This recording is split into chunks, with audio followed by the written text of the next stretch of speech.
और फिर सुनेंगे एकादशी माता की आरती। फाल्गुन मास शुक्ल पक्ष में पड़ने वाली एकादशी को इसे आमलकी एकादशी और रंग भरी एकादशी के नाम से जाना जाता है।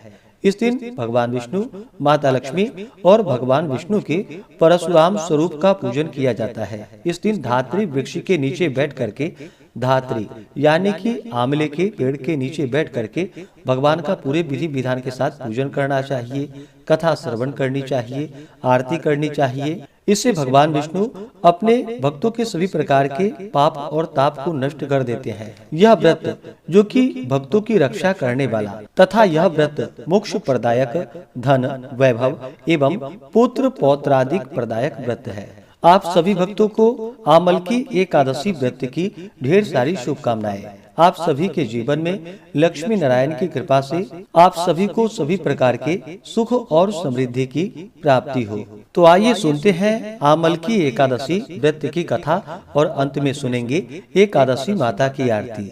तो बोलिए प्रेम से भगवान विष्णु की जय, माता लक्ष्मी की जय, भगवान परशुराम की जय, सर्व देवी देवता की जय। कथा के अनुसार एक समय अयोध्या नरेश महाराज मानधाता ने अपने कुलगुरु महर्षि वशिष्ठ जी से पूछा कि हे भगवान, कोई अत्यंत उत्तम और अनुपम फल देने वाले व्रत के इतिहास का वर्णन कीजिए जिसके सुनने से मेरा कल्याण हो। महर्षि वशिष्ठ जी ने कहा कि हे राजन, हम आपके सम्मुख आमलकी नामक एकादशी के व्रत का महात्म्य वर्णन करते हैं। आप ध्यान पूर्वक सुनिए। प्राचीन काल में एक वैदिक नाम का नगर था। वहाँ के राजा चंद्र वंशावतंस महाराज चित्ररथ थे, जो परम वैष्णव नारायण के अनन्य भक्त थे। उनके राज्य की सारी प्रजा प्रत्येक मास की समस्त एकादशियों का व्रत और नियम विधि पूर्वक करती थी। यहाँ तक कि पशु एवं पक्षी भी एकादशी के दिन आहार नहीं करते थे। इस प्रकार महाराज चित्ररथ धर्म और न्याय युक्त राज्य करके अपनी प्रजा की सेवा करते थे।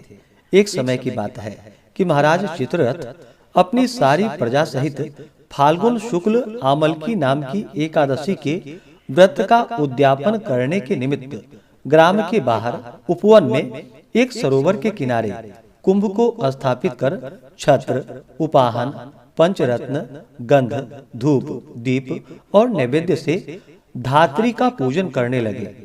कहा कि हे जमदग्ने, हे रेणुका नंदन, हे आंवले की छाया में उपविष्ट, हे भुक्ति एवं मुक्तिदाता, आपको कोटि कोटि नमस्कार है।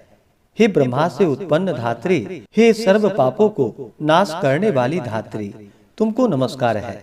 हे देवी, तुम मेरे अर्घ्य को ग्रहण करो और पापों को नष्ट करो। इस प्रकार राजा अपनी प्रजा सहित जागरण करता रहा। दैव संयोग से एक महा अधम व्याध भी, जो वन में मार्ग भूल गया था, दिन भर का प्यासा एवं थका हुआ वहां आ पहुंचा और वह भी आश्चर्यचकित दृष्टि से यहाँ का प्रत्येक दृश्य देखने लगा। और उस रात वह भी अपनी भूख प्यास भूलकर भगवान की कथा को सुनता रहा। यद्यपि उस व्याध का कार्य पाप कर्म एवं हिंसा ही करना था, तथापि उस दिन उसने प्रेम पूर्वक भगवान की पूजा देखी। दूसरे दिन प्रातः काल व्रत का पारायण कर सभी लोग अपने अपने घर को चले गए। वह व्याध भी प्रसन्नता पूर्वक घर गया। कुछ दिन बाद जब वह व्याध मर गया तो उस अज्ञात व्रत के पुण्य प्रभाव से उसने जयंती नगरी में राजा विदुरथ के घर पुत्र होकर जन्म लिया और उसका नाम वसुरथ पड़ा। पिता के मरने के बाद वसुरथ ही उस नगरी का स्वामी हुआ और अत्यंत न्याय पूर्वक धर्म संयुक्त राज्य करने लगा। उसके राज्य में समस्त प्रजा अत्यंत सुखी और समृद्ध थी। कर्मशील, धनवान तथा निरालस राजा सदैव ही अपनी प्रजा का पालन करता था। एक दिन वह राजा मृगया करने के विचार से अपनी सेना और सेनापतियों के साथ वन में गया। संयोगवश एक मृग का पीछा करते हुए वह अपने सभी साथियों से अलग होकर एक महान भयानक जंगल में जाकर फंस गया। भूख और प्यास से व्याकुल हो एक वट वृक्ष के नीचे बैठकर विश्राम करने लगा। सुंदर, शीतल और स्वस्थ वायु के झकोरों ने शीघ्र ही उसको निद्रा देवी की गोद में डाल दिया। राजा सभी सुध बुध भूल बैठा और अचेत हो गया। इसी समय यहाँ पर बहुत से जंगली डाकुओं का दल वहाँ पर आ पहुँचा और राजा को सोता देखकर नाना प्रकार के दुर्वाक्यों को कहता हुआ राजा को मारने के लिए झपटा और एक साथ ही राजा पर अनेक प्रकार के सहस्त्रों अस्त्रों का प्रहार कर दिया। परंतु आश्चर्य का विषय तो यह था कि राजा के शरीर पर किसी भी अस्त्र का घाव नहीं हुआ और न राजा को कुछ मालूम ही हुआ।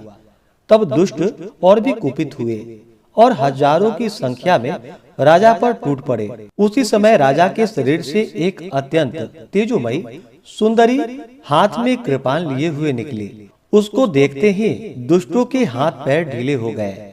जो जहाँ था वहीं पर खड़ा हो गया।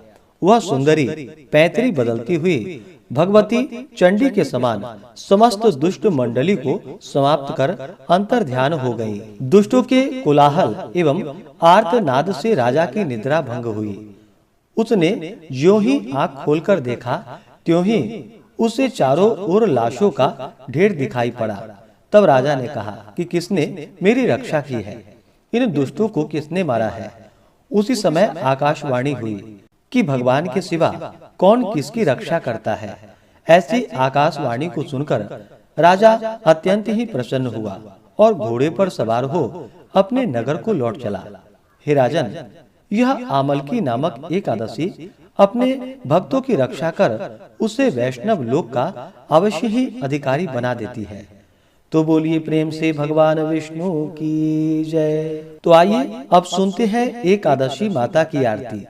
तो बोलिए प्रेम से एकादशी माता की जय। ओम जय एकादशी माता, विष्णु पूजा व्रत को धारण कर शक्ति मुक्ति पाता। ओम जय एकादशी माता, विष्णु पूजा व्रत को धारण कर शक्ति मुक्ति पाता। तेरे नाम गिनाओ देवी भक्ति प्रदान करनी, गण गौरव की देनी माता शास्त्रों में वर्णी। ओम जय एकादशी माता, विष्णु पूजा व्रत को धारण कर शक्ति मुक्ति पाता। मार्ग शीर्ष के कृष्ण पक्ष की उत्पन्ना विश्वतारिणी जन्मी, शुक्ल पक्ष में हुई मोक्षदा मुक्तिदाता बन आई। ओम जय एकादशी माता, विष्णु पूजा व्रत को धारण कर शक्ति मुक्ति पाता। पौष के कृष्ण पक्ष की सफला नामक है,